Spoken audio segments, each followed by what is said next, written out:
Assalamualaikum warahmatullahi wabarakatuh. A'udzu billahi minasy syaithanir rajim. Bismillahirrahmanirrahim.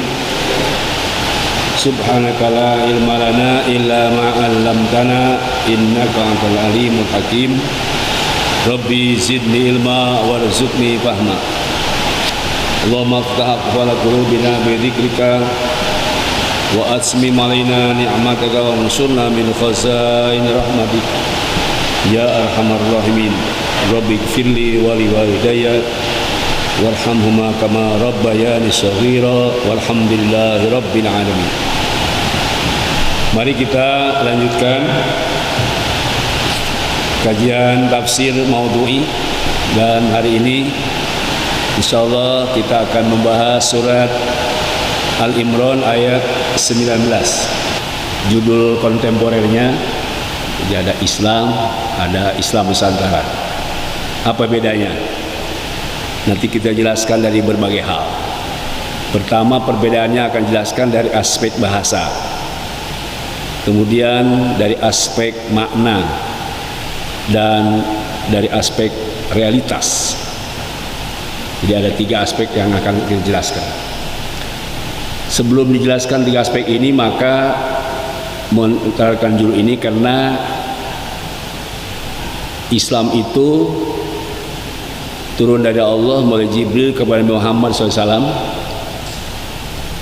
abad ke-6 Masehi. Sedangkan Islam Nusantara turunnya di Indonesia dan abadnya abad ke-21 juga bukan dari Allah, itu dari manusia, seorang manusia, lalu diberitakan kepada beberapa orang dan disepakati. Itu sebabnya, dan kemudian menjadi perdebatan di kalangan umat Islam, apakah boleh Islam Nusantara itu ada atau tidak boleh.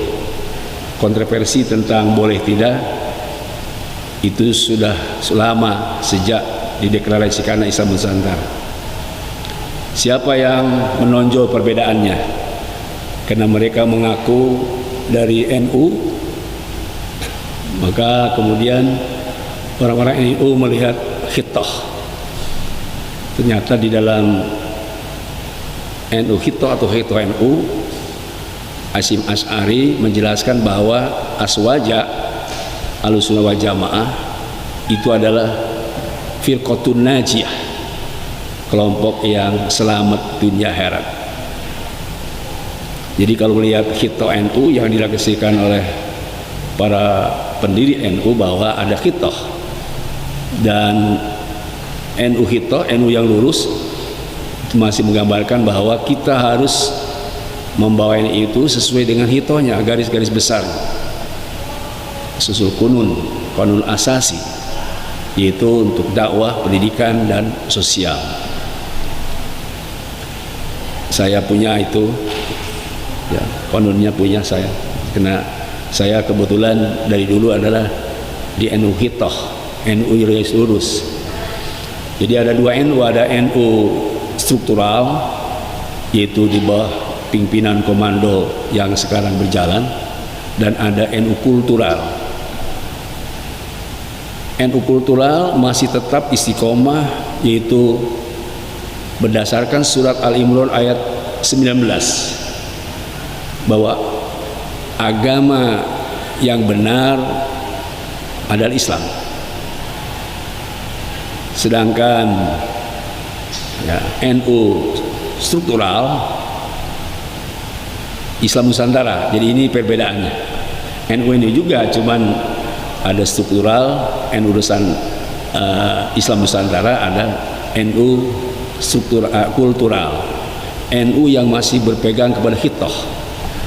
Jadi menurut surat Al-Imran ayat 19, agama yang benar adalah Islam. Berarti kalau ada nama selain Islam tidak benar. Itu secara garis besarnya.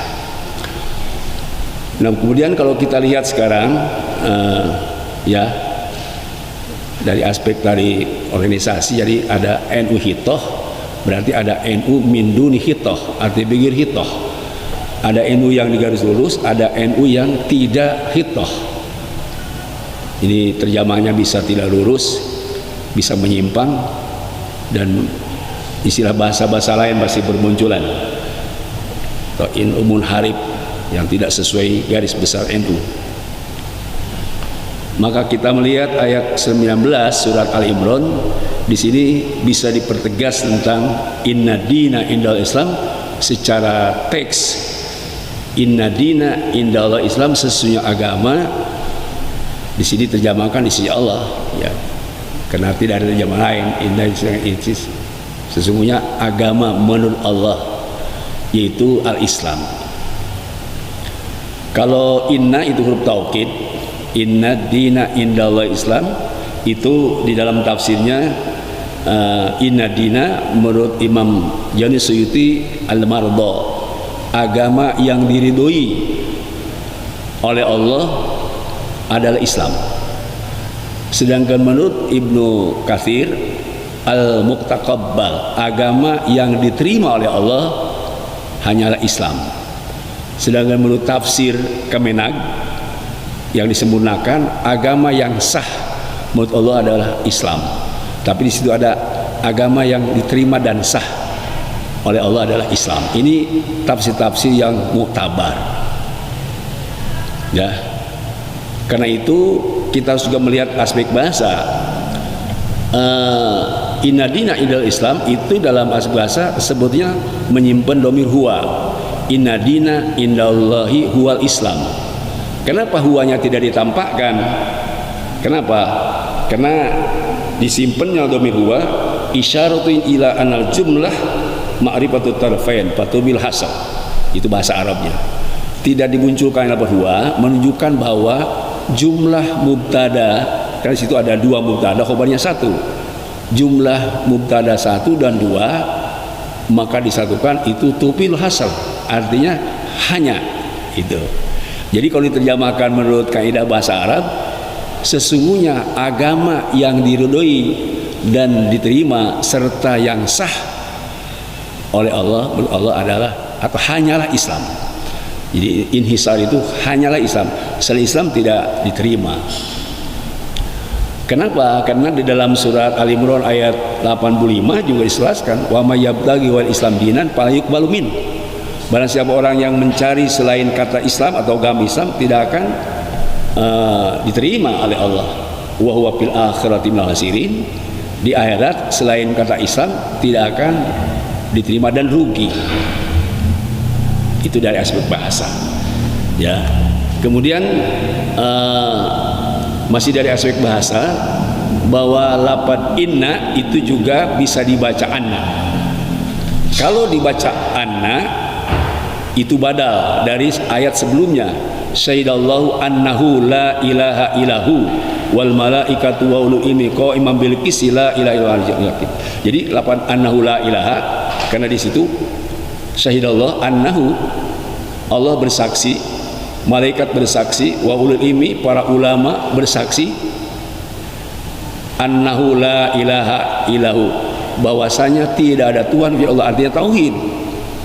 Jadi lafaz anna sama dengan syahidallahu annadina, syahidal malaikatu annadina, syahidal ulul ilmi annadina, al-Islam. Jadi ini badal namanya. Badal apa namanya? Ini bisa di dalam ilmu nahwu itu, badal itu ada 4. Ada badal istimal, ada badal kul minal kul, ada badal ba'd minal kul, ada badal golat. Ini ilmu nahwunya. Menurut para ahli tafsir, lafaz an-nadina itu badal istimal. Apa badal istimal? Badal istimal itu bahwa Islam meliputi ajaran tauhid sebelumnya. Jadi tadi annahu la ilaha illallah, ajaran tauhid, itu badal istimal, ya. Jadi apa namanya? Li anna wahdatillah istama alal Islam. Jadi Islam itu meliputi ajaran tauhid. Itu kalau dibaca an-nadina yang pertama disebut badal istimal atau badal penyempurna daripada lafaz annahu la ilaha illallah tadi itu. Nah, kemudian kita juga kenal di dalam ayat itu bahwa al-yauma akmaltu lakum dinakum wa asmamtu alaikum nikmati wa raditu lakum Islam madina. Ini Islam di surat Al-Maidah 3 itu pengertian pertama bahwa yang diridhoi itu agama Islam yang di dalamnya meliputi tauhid. Itu maksud tadi kalau disebut anna, maksudnya badal. Tapi bisa juga lafaz anna dina ini badal kul minal kul. Kalau dimaksudkan tadi bahwa di sini adalah tauhid, ya.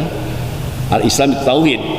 Jadi anadina bahwa tauhid yang diri Allah adalah berdasarkan Islam tadi. Jadi itu badal kul minal kul. Jadi Islam bisa disebut tauhid, tauhid bisa disebut Islam. Itu badal kul minal kul. Ada juga badal ba'ad minal kul. Badal ba'ad itu sebagian daripada ajaran Islam adalah tauhid. Nah, ini yang celakanya adalah badal golat. Ya, badal golat itu badal yang salah. Badal yang salah itu beda jenis. Ya, beda jenis. Disebut manusia tapi hewan. Nah, itu beda jenis. Manusia adalah hayawan natik, sedangkan hewan hayawan guernatik. Beda jenis apa? Seperti kata al-Islam yang sifatnya ma'rifat, alif lamnya itu Islam yang datang dari Allah, yang turunnya abad ke-5 6 ke Masehi, sedangkan Islam Nusantara itu beda jauh. Bisa saja makna daripada Islam yang diturunkan oleh Allah dengan Islam Nusantara itu kalau dimaksud mereka sesungguhnya agama Nusantara yang diridhoi Allah, berarti itu badal golat, salah daripada ajaran yang sebelumnya. Kalau mereka mempertahankan misalnya sesungguhnya Islam Nusantara yang diridhoi Allah, berarti itu golat, sebab badal itu ada golat, ya, ada salah. Kenapa salah? Yaitu dari aspek bahasanya saja beda. Satu kata Islam, dua Islam Nusantara. Kalau Islam ada alif lam, kalau Nusantara mudhof dan mudhof ilaih. Beda, ya. Tapi yang jelas di sini adalah ada perbedaan. Hadirin rahimakallah, sebelum saya menjelaskan lebih lanjut karena ini kaitan dengan realitas, sesungguhnya menurut saya dan kelompok tadi yang ada di NU Hitoh di Masjid Jalur Lurus, seandainya para deklarator Islam Nusantara jeli kepada surat Al-Anbiya ayat 107, tidak mungkin terjadi Islam Nusantara itu. Kenapa? Bayangkan sebab apa? Wa ma arsalnaka illa rahmatan lil alamin. Sesungguhnya kami tidak mengutus engkau wahai Muhammad, Rasul tadi, illa rahmatan, kecuali rahmat bagi sekian alam. Memang Nabi Muhammad itu adalah sebagian dari Rasul yang Rasul 25 Rasul. Sebab yang dimaksud arasan Rasul itu adalah Rasul yang dengan syarat Islam lah diutus Rasul. Sebab definisi al-Islam adalah asyarul mab'ud bihi Rasul. Satu, asyarul mab'ud bihi Rasul. Dengan sebab Islam itulah Rasul diutus. Jadi diutusnya para nabi sejak Nabi Adam sampai Muhammad SAW adalah bawa syariat Islam. Tetapi ada yang kedua, selain syariat Islam, al-mabdi'u ala tauhid, berdasarkan tauhid. Jadi Islam yang benar yang dibawakan Nabi dan Rasul berdasarkan tauhid, bukan berdasarkan egosentris atau bukan berdasarkan syahwat atau keinginan hawa nafsu sendiri, tapi ada landasannya tauhidullah. Orang yang memegang Islam, syariat Islam dengan landasan tauhidullah, itulah yang benar. Tidak memegang syariat Islam bukan dasar tauhidullah. Itu, ya. Jadi perlu diingat oleh kita bahwa ada asyarul mab'ud bi Rasul. Justru dengan syariat Islam itulah Allah mengutus Rasul. Itu dijelaskan dalam surat Asy-Syura ayat 13. Syara'alakum nadini ma wasabihi Nuha waladzi awhayna ilaika wa ma wasana bi Ibrahim wa Musa wa Isa an aqimuddin fala tatafarraqu fi kabul al musyrikin matan ilaihim Allah yajtabi ma yasha wa yahdi ilaihi ma yunib. Telah disyariatkan oleh Allah syara'alakum minad din, pada kamu itu din itu Islam. Syara'alakum nadini ma wasabihi Nuha, Islam itu sudah diwahyukan kepada Nabi Nuh. Wa ma wasami Ibrahim wa Musa wa Isa, juga Nabi Ibrahim, Musa dan Isa. Jadi selain Nabi Muhammad juga nabi-nabi lain sudah diwahyukan syariat Islam. Makanya sejak dulu muslim. Nah, karena itu apa yang dimaksud di surah 13 an aqimuddin, tegakkan itu agama, yaitu Islam. Makanya nanti di dalam tafsir itu din ya Islam, Islam ya din, gitu. Agama itu ya Islam, Islam ya din, gitu. Jadi kalau sekarang kan Islam itu syariat, ya, di Quran surah asal syariat. Makanya bukan ekonomi Islam, tapi ekonomi syariah dan sebagainya. Ini syariah itu Islam, Islam itu syariah, sama dengan Islam itu din, din itu Islam, begitu. Ini aspek dari bahasa perbedaannya. Nah, kemudian kalau dari aspek pelaksanaan sosial, sebenarnya saya masih meragukan, ya, meskipun tadi hanya seorang yang punya ide kemudian disampaikan kepada beberapa orang lalu disetujui dan dikampanyekan secara masif, secara terbuka dan terang-terangan Islam Nusantara itu. Ya. Kenapa bisa terjadi seperti itu? Ya wallahualam, ini kemungkinan mereka ada tujuan selain daripada apa yang dimaksud tadi syariat yang dibawakan Nabi Muhammad SAW. Bukti nyatanya mereka menolak Islam dari Arab. Islam dari Arab itu, maksud saya, kalau Islam dari Arab ditolak, bagaimana itu surat Yusuf ayat 3? Arab itu kan ada bahasanya, ada kultur al-uslub, dan memang Islam atau Islam di Arab. Inna anzalnahu Qur'anan Arabiyya. Saya lihat tafsirnya bahwa kami menurunkan Al-Quran bahasa Arab, la'allakum taqilu, supaya kamu jadi orang cerdas. Itu ada 5. Satu, ya, kenapa Islam turun di Arab? Sebab Islam itu asrobuddin atau agama yang paling mulia, juga asrobur rusul. Nabi Muhammad adalah Rasul paling mulia, dan asrabul biko, turun di tempat yang paling mulia, dan asrabul lugoh, bahasa yang paling mulia. Jadi 5 unsur itulah makanya tadi bahasa Arab, dan turun di Arab, tidak turun di Indonesia, tidak turun di Perancis, tidak turun di Jerman. Logikanya kalau memang boleh Islam Nusantara, itu kan berarti dikotomi. Nanti boleh Islam Jepang, boleh Islam Cina, bisa Islam Jerman, bisa Islam Inggris. Itu dari aspek suuban bangsa. Tapi ada qabail. Nanti kalau sudah bisa berbangsa-bangsa, bisa ada qabail, bersuku-suku.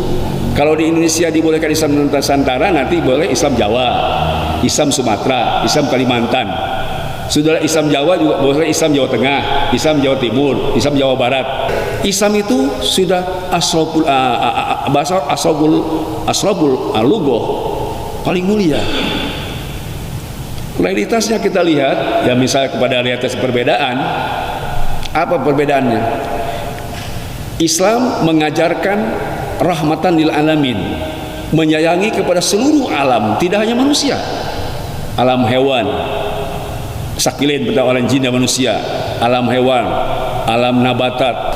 Ya, kalau misalnya dikotomi, dipersempit, nah itu gimana? Kalau menurut saya, Islam yang benar itu adalah apa? Agama yang benar itu adalah Islam. Sebab dua-duanya ini masih mengaku kelompok aswaja. Aswaja itu Ahlussunnah wal Jamaah. NU itu aswaja. NU yang maaf sekarang struktural juga aswaja. Untuk mereka aswaja itu Ahlussunnah wal Jamaah. Islam Nusantara itu. Mari kita rilis. Kalau aswaja itu apa? Islam Ahlussunnah wal Jamaah itu berdasarkan hadis Nabi yang panjang sekali hadisnya itu. Annal Yahuda satab tariku ala ihdawas sab'ina firqatan. Yahudi akan berpecah belah, bercerai-berai, berpisah. Firqahnya ada 71 firqah, 71 golongan. Wa nasoro, dan Nasrani satab tariku ala isna wa sab'ina firqatan. Nasrani akan berpecah 72 firqah. Wa hadhil ummah, Rasul bersabda, umatku satab tariku ala salati wa sab'ina firqatan, akan berpecah belah menjadi 73 golongan. Kulluhum finnar, semuanya masuk neraka. Illa wahidah, kecuali satu. Qalu, kata sahabat, ya Rasulullah, wa mal wahidah, siapa itu yang satu? Yang ya tadi yang 7, yang semua celaka masuk neraka, yang satu masuk surga. Rasul menjawab, qala ahlus sunnah wa jamaah. Yang masuk surga adalah aswaja, ahlus sunnah wa jamaah.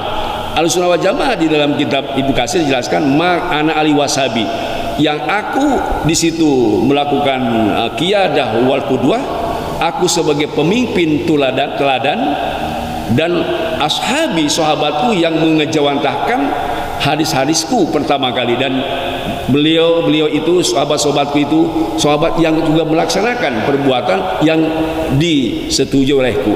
Itu disebut hadis athar. Beberapa kali Rasulullah melihat perbuatan sahabat dan sahabat menyatakan dibenarkan atau ada sukut.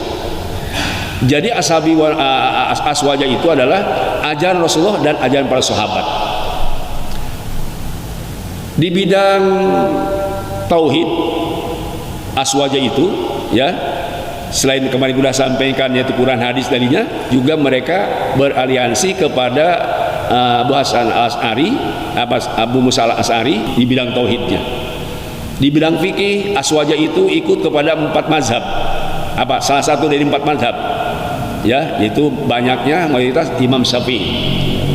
Sedangkan di bidang tasawuf, nah ini tasawuf itu aswaja itu ikut kepada Imam Ghazali, Junaid al-Baghdadi, kepada Syekh Alawi al-Haddad. Syekh Alawi al-Haddad itu adalah bidang tasawuf yang diakui oleh aswaja. Maksud saya, kalau Islam Nusantara itu ya dilahirkan di Indonesia dan hanya untuk Indonesia, ini kelompok yang tadi Asy'ari, Maturidi, Imam Ghazali yang lahir di Tunisia, kemudian Imam Hasan Sadli, termasuk Imam Al-Haddad, ini di mana? Jadi berarti mereka tidak terakomodir. Yang lebih misalnya ya dekat, di contoh dekat saja, aswaja yang berpaham hadad itu di dalam surat Al-Anbiya ayat 7, dia mengatakan bahwa di surat Al-Anbiya ayat 7, pas'alu ahla dzikri, tanyalah oleh kamu kepada Yahudi dan Nasrani. Ini sangat menyedihkan. In kuntum la ta'lamun, kalau kamu tidak tahu. Ini betulkah tafsir ini? Jangan-jangan hanya dikarang saja oleh kelompok Islam Nusantara tadi yang pro liberal. Begitu saya lihat, ternyata di dalam tafsirnya al ulama bit Taurat wal Injil, dia bilang itu dalam kitab tafsir Jalalain bahwa ahli dzikri adalah Yahudi dan Nasrani. Padahal begitu saya lihat bukan Yahudi Nasrani, al ulama'u bit Taurat wal Injil, ulama yang paham kitab Taurat dan Injil. Kenapa harus ditanyakan kepada ulama yang paham kitab Taurat Injil? Ini ada perbedaan. Ulama-ulama Taurat Injil itu ulama yang lurus, sedangkan ulama Yahudi dan Nasrani ulama yang menyimpang, pakai hermeneutis, pakai dalil akli saja dan pakai logika saja. Sedangkan ulama bit Taurat dan ulama Injil yang tahu kitab Taurat Injil, apa maksudnya? Tahu tentang sifat Muhammad SAW di situ. Makanya dalam tafsir Ibnu Sawi, tanya kepada ulama yang tahu kitab Taurat Injil tentang sifat Muhammad, pasti kamu beriman. Sebab begitu ulama Taurat dan Injil turun wahyu yang dibawa Muhammad, semuanya beriman. Jadi ada ulama Taurat Injil yang asli, percaya kepada Taurat yang asli dan kitab Injil yang asli, karena ada sifat Nabi Muhammad dia bakal turun akhir zaman, maka mereka beriman. Itu maksudnya surat Al-Anbiya ayat 7. Bukan ulama Yahudi Nasrani, bukan. Ulama yang paham kitab Taurat dan kitab Injil. Kalau tidak salah pernah saya sampaikan kemarin, ketika Nabi Muhammad sidak lalu melihat ada ulama Taurat, ya, ini ulama Taurat ada yang menyimpang di zaman Nabi. Kemudian Nabi bertanya, sedang baca apa? Ulama Taurat menyimpang, namanya ahbar. Ditanya si ahbar itu oleh Rasulullah SAW, sehingga muncul banyak ayat al-akhbar waruhbaniyah. Adakah sifatku di situ? Padahal sebelumnya ditanya Rasul, ada anak yang mendengar, anak yang tahu bahwa di dalam Taurat itu ada sifat-sifat kerasulan. Begitu ditanya oleh Rasul, dia diam. Si ahbar itu diam dan dijawab oleh anaknya, Pak, bukannya ada di situ di Taurat? Kok diam ditanya oleh Rasul Muhammad? Kena pedang itu diambil ya sebuah pedang yang tajam, lalu dibantai itu si anak yang tadi mengatakan bahwa ada sifat Muhammad di Taurat, dan kemudian mati. Setelah mati oleh Rasulullah dipulasara dan dikapani, kemudian disolatkan, dikuburkan. Maksudnya apa? Inilah orang-orang ruhbaniyah yang memberikan kitab Taurat. Sesungguhnya ada sifat-sifat kenabian di dalam Taurat, tapi dihilangkan atau ditutup-tutup oleh mereka. Apakah ini yang dimaksud oleh mereka bahwa ulama Yahudi? Dan tentu karena sekarang sudah tidak ada ulama Taurat yang kitab Taurat yang asli, sudah diganti dan tidak ada Injil asli, berarti ulamul ahbariyah yang ada.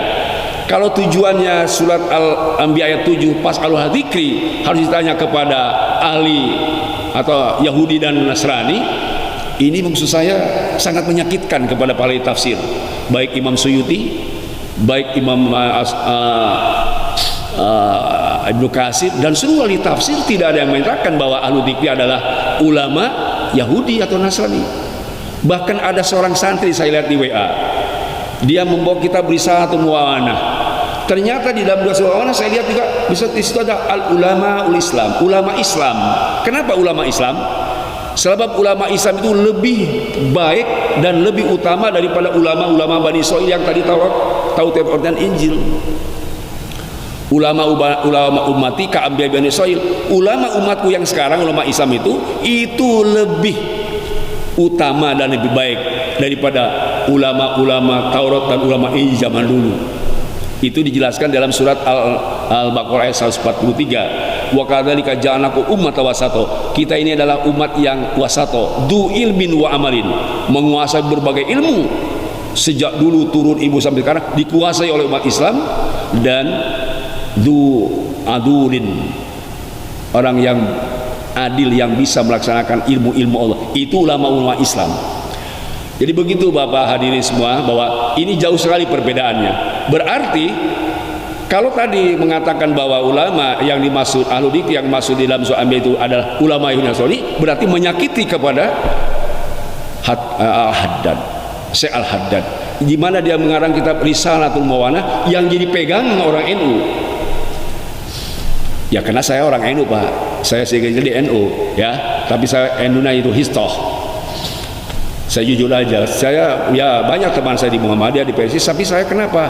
Karena saya memang mesantren di NU. Jadi saya tidak bisa melepaskan NU yang lurus itu, tidak bisa, karena kita harus tetap istiqomah di situ. Biarlah mereka yang tadi perbedaan dari aspek realitas, dan saya juga ingin menggambarkan tentang bagaimana tidak sempitnya dengan disebut Islam Nusantara itu menyakiti perjuangan Rasulullah Sallallahu Alaihi Wasallam. Tahun ke-6 Hijriah itu sudah kemana-mana Rasul dakwah dan sukses, sehingga pada tahun ke-13 Hijriah sudah ada 70.000 pemimpin negara-negara Arab, semua di bawah pimpinan Rasulullah SAW itu ikut kepada konsep Madinatul Munawwarah.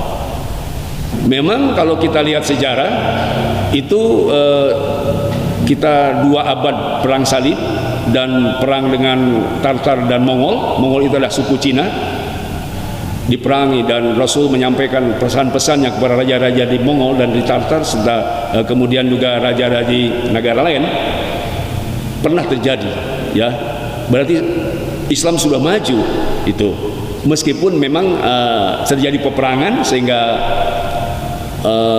apalagi setelah resolusi Prancis kemudian Islam begitu mundur, dan akhirnya banyak negara-negara Islam yang dijajah oleh mereka. Itu memang sejarah kesebelasinya, tapi Islam pernah jaya, Islam pernah hebat di bawah Rasulullah SAW, dan pernah datang ke negeri mana-mana, ke Asia Tenggara termasuk juga Asia Tengah. Itu Rasul berdakwah mengajarkan jalan syariat Islam.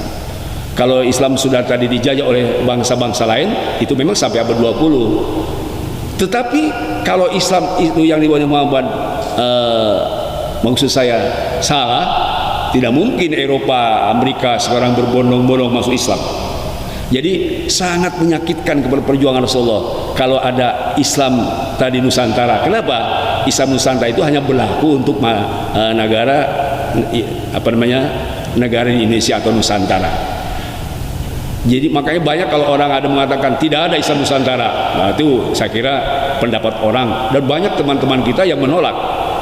Kalau saya berpendapat begini, memang kalau mau jujur, sebetulnya jangan pakai Islam, ya Nusantara, udah pakai apa bahasa yang lain lah, agama Nusantara atau budaya Nusantara atau ajaran Nusantara. Jangan pakai Islam. Islam itu adalah nama dari Arab. Tidak ada kata Islam tujuh dari Arab. Namanya diambil tapi orangnya dibenci. Kan ini aneh juga memang kalau tema ada ya. Kenapa harus benci sama orang Arab? Satu contoh misalnya ya. Ajaran Ahlus Sunnah wal Jamaah Aswaja itu sangat hati-hati terhadap kaum Sodom atau gay, karena itu bertentangan dengan ajaran Islam.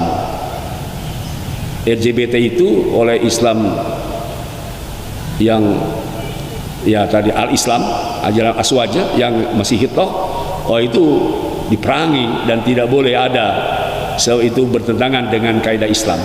Tetapi mereka yang berada di jalur Nusantara, Islam Nusantara, justru mendukung dan membolehkan. Islam Ahlus Sunnah wal Jamaah yang lurus itu tidak boleh ada doa bersama. Kenapa? Doa bersama itu kan wa ma du'aul kafir fi dolal. Ya. Doa orang kafir itu sesat, artinya tidak diterima. Tapi kenapa mereka malah mendekat kepada seperti hal yang dilarang, kesetaraan gender? Kita tidak ada setara. Lidzal kalimat sulhun zayain. Ajaran Ahlussunnah wal Jamaah laki-laki beda bagian dengan perempuan, tapi mereka ingin setara. Jadi sebetulnya perbedaannya banyak. Islam yang benar menurut Allah adalah Islam rahmatan lil alamin, tapi mereka justru Islam Nusantara. Jadi memang ini ada jauh perbedaan dengan apa yang disebut aswaja. Hadirin rahimakumullah, tinggal saja kita sekarang bisa memilih mau mana, mau ikut kepada Islam yang sejak Nabi Adam, Nabi Muhammad sampai Nabi Muhammad turun, atau mau ikut Islam yang abad 20. Ya, itu kan tinggal milih saja.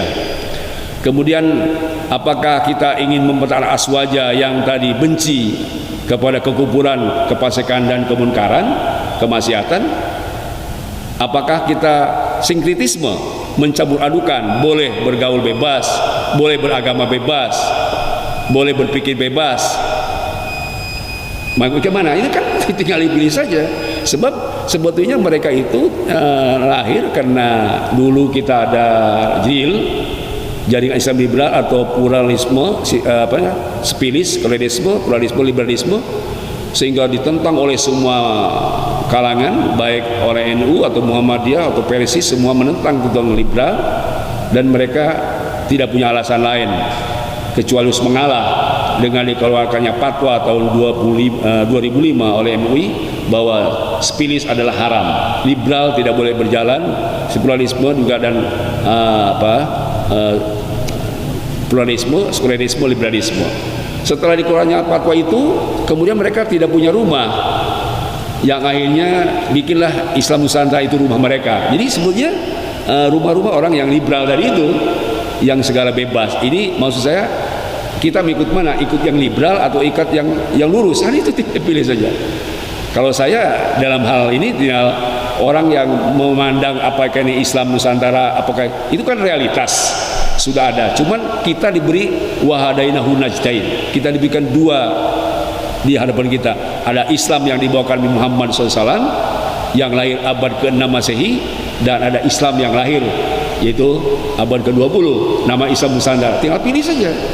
Kan tentu saya kira kalau orang yang kacamatanya masih lurus, ya mungkin ya akan milih yang lurus kan. Baik, saya terakhir Pak. Terakhir ini di dalam surat Ali Imran ayat 8 itu ada Rabbana la tuzigh qulubana ba'da idh hadaitana wa hab lana min ladunka rahmah innaka antal wahhab. Ya Allah, janganlah digelincirkan hati kami kalau kami sudah beri hidayat ilmu, hidayat iman. Jangan ya Rabb. Sebab apa? Sebab itu sangat berbahaya. Bapak kenal tentang DNA edit, pasti lebih kenal daripada yang lain, sebab itu sejarah bagi kita ketika bangsa Indonesia kelabu 30 September Jenderal dibunuh, itu otaknya adalah DNA edit.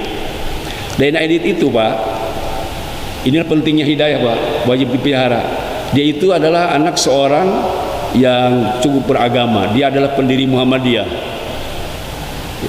Asalnya dari Sumatera Barat. Si bapaknya ini ahli agama dan punya anak namanya Ahmad Aidit. Cerdas, tukang ngaji Quran, bahkan suaranya bagus. Setiap ada acara Ahmad Aidit yang membaca Al-Quran di tempat-tempat, dulu kan masih jadi ikon penting baca Al-Quran, termasuk adzan di masjid. Ketika dia pergi ke Jakarta, maka salah bergaul, masuklah ke satu sekolah, maka yang dibaca adalah buku Marxis dan Leninisme, sehingga dia menjadi seorang komunis tulen. Dia sering belajar ke aliansi komunis itu, ada yang Cina, ada yang Soviet, tapi dia lebih dekat yaitu ke RRC. Dan kemudian karena kecerdasannya dia bisa dekat dengan Pak Karno. Dia sangat mahabbah ke Pak Karno. Ada Nasakom. Nasakom itu nasionalis agama dan komunis. Dia dekat ke situ. Lalu Pak Karno tahun 63, 64 sudah sakit-sakitan. Maka cara jalan yang terbaik menurut Ahmad Aidit itu yang dinama dengan Dipa Nusantara Aidit, DN Aidit, jadi Dipa Nusantara Aidit. Kemudian dia jalan pintas ikut kepada Jidong yang di RRC, dan kemudian dia memberontak, membunuh 6 jenderal. Bayangkan Pak, seorang yang ahli agama bapaknya, dia juga beragama yang kuat, bahkan ada yang mengatakan dia hafal Al-Quran, tapi lulu lantahlah akhirnya dia dicabut imannya, dicabut keyakinannya, dicabut bacaan Al-Qurannya, menjadi pemberontak dan cukup mengesankan. Nama ini terkenal dan akhirnya diserang oleh TNI, lari ke Jawa Tengah, ke Boyolali, kemudian ngumpet di stasiun, kemudian ketemu di salah satu pintu stasiun, lalu ditangkap oleh TNI dan dibawa ke dekat sumur dan dia supaya tobat. Sebelum ia dieksekusi, para TNI minta supaya DN Aidit ini bertaubat. Tapi apa yang disampaikan oleh dia di dalam mimbar yang dia buat di dekat sumur itu? Saya bangga kepada ajaran komunis. Saya adalah komunis tulen dan saya mengajak seluruh di bangsa Indonesia harus dikembangkan paham komunis. TNI yang sudah siap dengan mau mengeksekusi ditembak mati dia dan jembung juga ke dalam sumur. Ini saya kira contoh saja bahwa ternyata kita tidak cukup berilmu. Kalau tidak kita terus minta taufik hidayah diperkuat lebih kokoh iman Islam kita, kita akan seperti DNA Aidit. Mudah-mudahan ya kita diperkuat oleh Allah. Ini maksudnya ada di Panusantaranya itu.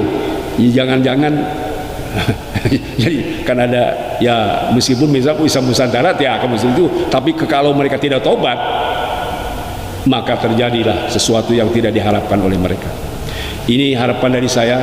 Ya, saya hanya mengungkap tentang apa yang ada di dalam surat Al-Imran ayat 19 ini. Kemudian mudah-mudahan kita renungkan.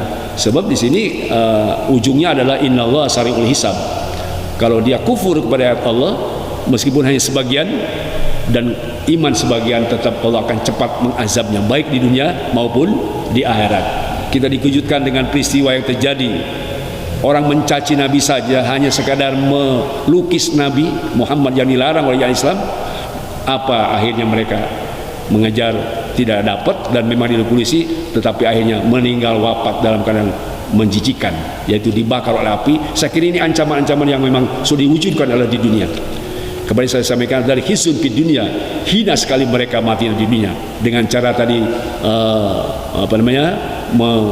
mengkufuri ayat Allah, baik ayatnya sebagian atau seluruhnya. Mudah-mudahan Allah memberikan taufik hidayah kepada kita semua, perkuat tauhid iman kita, dan kasih tahu mereka yang sekarang berada di jalan yang menyimpang, mudah-mudahan segera kembali ke ajaran yang lurus, dan mudah-mudahan Allah selalu menjaga bangsa Indonesia ini dari paham-paham sesat, baik itu Syiah atau Ahmadiyah yang didekat oleh mereka, tidak akan diterima dan rugi di akhirat. Nauzubillah min dzalik.